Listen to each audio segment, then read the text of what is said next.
स्वामी समर्थ. मी प्रांजली. उद्या आहे महाअष्टमी म्हणजेच दुर्गा अष्टमी, नवरात्रीतील अष्टमी तिथी. तुम्हाला, मला, अगदी प्रत्येकाला आपल्याला एक गोष्ट बंधनकारक आहे आयुष्यामध्ये, ती गोष्ट करणं बंधनकारक आहे, ती म्हणजे आपल्या कुळदेवीची सेवा. आता बघा, कुळदेवी यामध्ये सर्व अर्थ दडलेला आहे. कुळदेवी म्हणजे काय?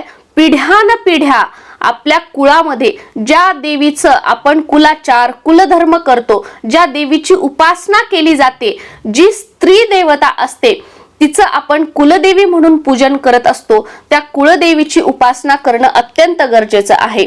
आता बऱ्याच जणांना तर आपली कुळदेवीच माहित नाहीये, तर हे अत्यंत चुकीचं आहे. ज्या वेळेला आपल्याला आपली कुळदेवी माहित नसते, आपल्या हातून आपल्या कुळदेवीचा मान सन्मान, कुळाचार, कुळधर्म होत नसतो, त्यावेळेला आपल्या आयुष्यामध्ये कितीही धन येऊ द्या, संपत्ती येऊ द्या, ती टिकत नाही. त्याचा उपभोग आपल्याला घेता येत नाही, ते सुख आपल्याला मिळत नाही. पैसा भरपूर आहे पण घरामध्ये प्रेम नसेल, घरामध्ये मुलांना व्यसन असेल, घरामध्ये रोज भांडणं असतील, म्हणजे एकोपा घरामध्ये नसेल.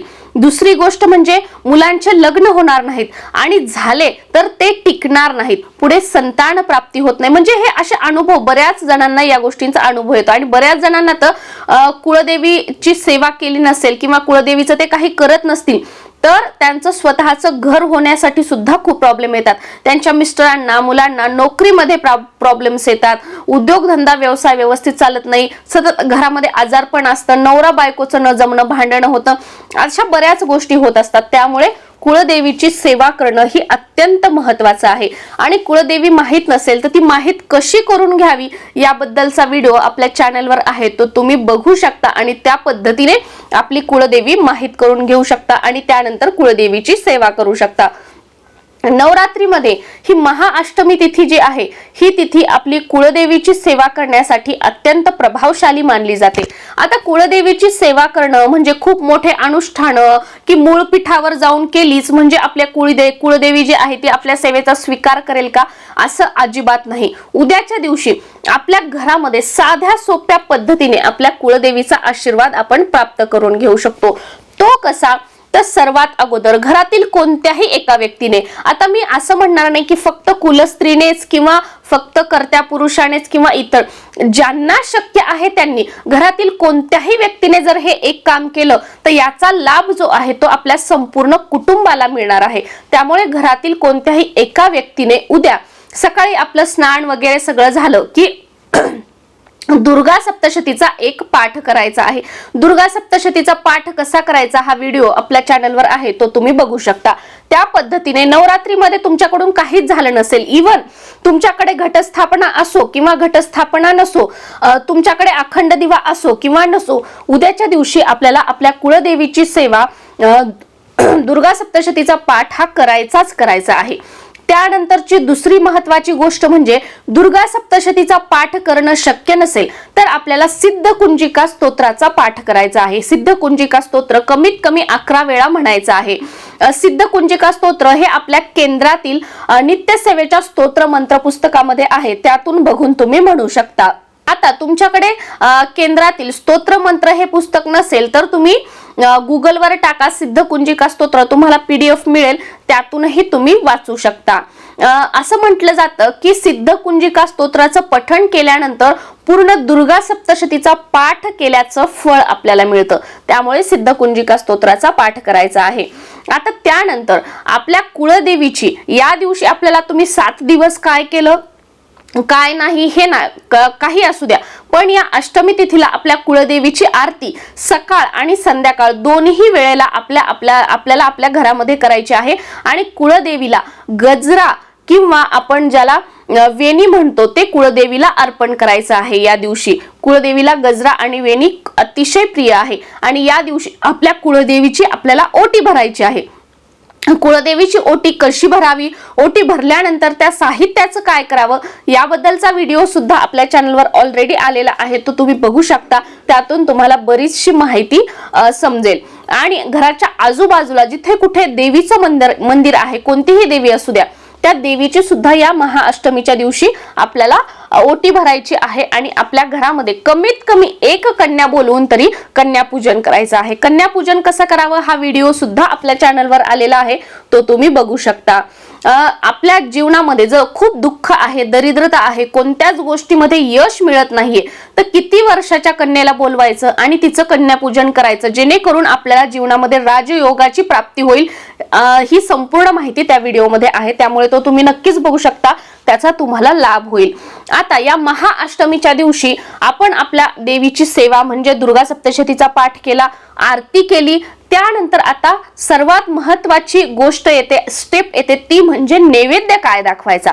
तर नवरात्रीमध्ये 9 दिवसांचे काय नैवेद्य आहेत याबद्दलचा व्हिडिओ आहे. तो तर नैवेद्य दाखवायचाच आहे, तो नैवेद्य दाखवायचाच आहे. तो नैवेद्य कशाला आहे? दुर्गा मातेच्या त्या रूपासाठी तो नैवेद्य आहे.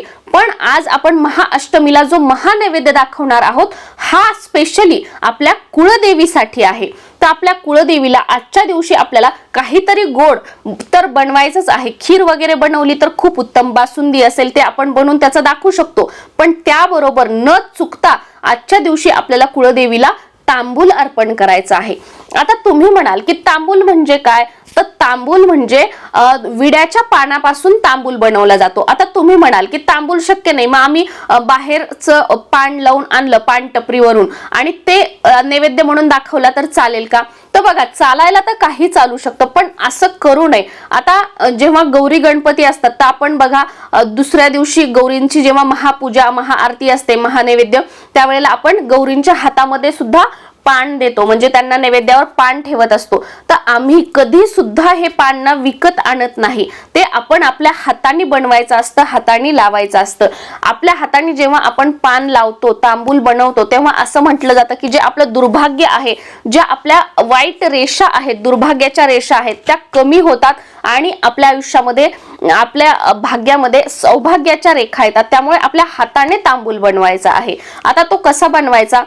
तुम्ही अंदाजे विड्याची पानं घेऊ शकता. विड्याची पानं घेतल्यावर त्याचं देठ काढायचं आहे. मी अगदी साध्या पद्धतीने सांगणार आहे. आता हा तांबूल सुद्धा बरेच जण खूप काही काही टाकतात, त्या पद्धतीने करतात, पण मी तुम्हाला म्हणजे पिढ्यानपिढ्या आमच्या घरामध्ये कसं केलं जातं अगदी साधी सोपी, म्हणजे जे जुने लोक करत होते ते मी तुम्हाला सांगते. त्याचे देठ काढून घ्यायचं आणि खालच्या सुद्धा साईडचं थोडंसं काढून घ्यायचं. ते स्वच्छ धुवून घ्यायचे पानं, त्याचे तुकडे करायचे आणि खलबत्त्यामध्ये टाकायचे. त्यानंतर त्यामध्ये आपल्याला थोडासा कात टाकायचा आहे आणि पानं तुम्ही 11, 21 या पट्टीमध्ये घेऊ शकता. 7, 9, 11, 21 या पट्टीमध्ये घेऊ शकता. त्याच्यामध्ये थोडासा कात टाकायचा, त्यामध्ये थोडीशी आपल्याला चुना टाकायचा आहे. त्यानंतर एखादी लवंग टाकायची आहे, एक इलायची टाकायची आहे, ज्याला वेलदोडा म्हटलं जातं. हे अतिशय गरजेचं आहे. इलायची टाकायची एक आणि एक लवंग आपल्याला टाकायची आहे. थोडासा पुदिना त्याच्यामध्ये टाकायचा आहे. ज्येष्ठ मध टाकायचा आहे आणि जी चिकन सुपारी असते बघा, आपण ओटीला पूजेसाठी ज्या चिकन लाल कलरच्या सुपारी वापरतो, ती आपल्याला थोडीशी त्याच्यामध्ये टाकायची आहे आणि थोडीशी बडीशोप टाकायची आहे आणि हे सगळं कुटून घ्यायचं आहे. आता बऱ्याच ठिकाणी गुलकंद टाकलं जातं, खोबरे टाकलं जातं, तर आमच्याकडे तर हे काही टाकलं जात नाही म्हणून मी सांगितलं नाही.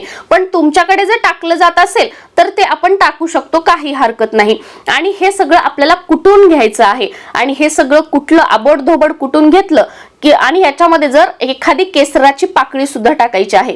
हा झाला तांबूल. हा तांबूल एका वाटीमध्ये भरायचा आणि हा नैवेद्य आपल्याला आजच्या दिवशी आपल्या कुलदेवीला अर्पण करायचा आहे. आणि हा बनवलेला तांबूल जो आहे, किंवा तुम्ही आता तुम्हाला तांबूल बनवणं शक्य नाही, मग तुम्ही विडा कसा बनवू शकता, कुलदेवीसाठी पानाचा विडा कसा बनवावा, हा व्हिडिओ आपल्या चॅनलवर आहे, तो तुम्ही बघू शकता.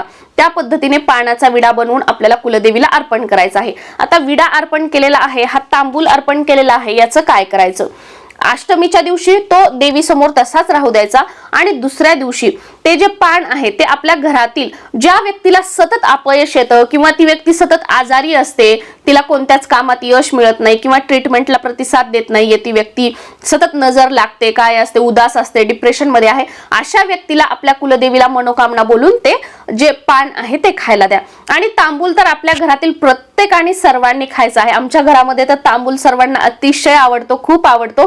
तर तांबूल घरातील सर्वांनी खायचा आहे. तो खूप छान लागतो आणि तो देवीसाठी आपण बनवलेला असतो, प्रसादासाठी बनवलेला असतो. आणि जी गोष्ट आपण प्रसाद म्हणून बनवतो ना, त्या गोष्टीला एक वेगळीच चव असते, ती गोष्ट खूप छान लागते.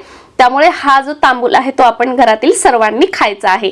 या पद्धतीने आपल्याला तांबूलाचा नैवेद्य महाअष्टमीला आपल्या कुलदेवीला अर्पण करायचा आहे. श्री स्वामी समर्थ.